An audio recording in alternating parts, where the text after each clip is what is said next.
Hello' নমস্কাৰ। আজি প্ৰথমবাৰ মই এনেদৰে ভিডিঅ' বনাইছোঁ। আচলতে আজি মোৰ জন্মদিন। মই সেয়েহে আজি পুৱাই মন্দিৰলৈ যাবলৈ ওলাইছোঁ ভগৱানৰ ওচৰত আশীৰ্বাদ বিচাৰি। সন্তানৰ লগত ভগৱানৰ আশীৰ্বাদ এনেও সদায় থাকেই, কিন্তু তথাপিও মন্দিৰলৈ গৈ চাকি এগছি জ্বলালে মনটোৱে যেন কিবা এটি শান্তি পায়। সেয়েহে যাবলৈ ওলালোঁ। আৰু আপোনালোকেও আশীৰ্বাদ কৰিব, মোৰ আহি থকা দিনবোৰ যাতে ভালে কুশলে যায়, ভালে কুশলে থাকিব পাৰোঁ। ঠিক আছে, ব'লক এতিয়া মন্দিৰলৈ যাওঁ। মই আহিলোঁ গুৱাহাটী গণেশগুৰিৰ ফ্লাইঅভাৰৰ কাষতে লাগি থকা হনুমান বাবা মন্দিৰটোলৈ।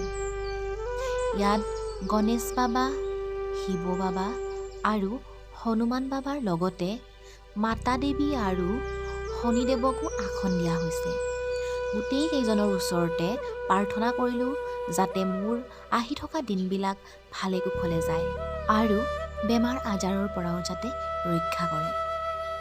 প্ৰাৰ্থনা কৰিলোঁ জীৱনৰ নতুন এটা বছৰৰ আজি প্ৰথম দিনটোৰ পৰা আৰম্ভ কৰি বাকী চোৱা সময় যেন মই সুন্দৰভাৱে কটাব পাৰোঁ।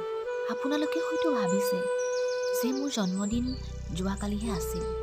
হয়, মোৰ জন্মদিন যোৱাকালিয়ে আছিল, কিন্তু অলপ অসুবিধাৰ বাবে মই ভিডিঅ'টো আপোনালোকৰ মাজলৈ আগবঢ়াব নোৱাৰিলোঁ।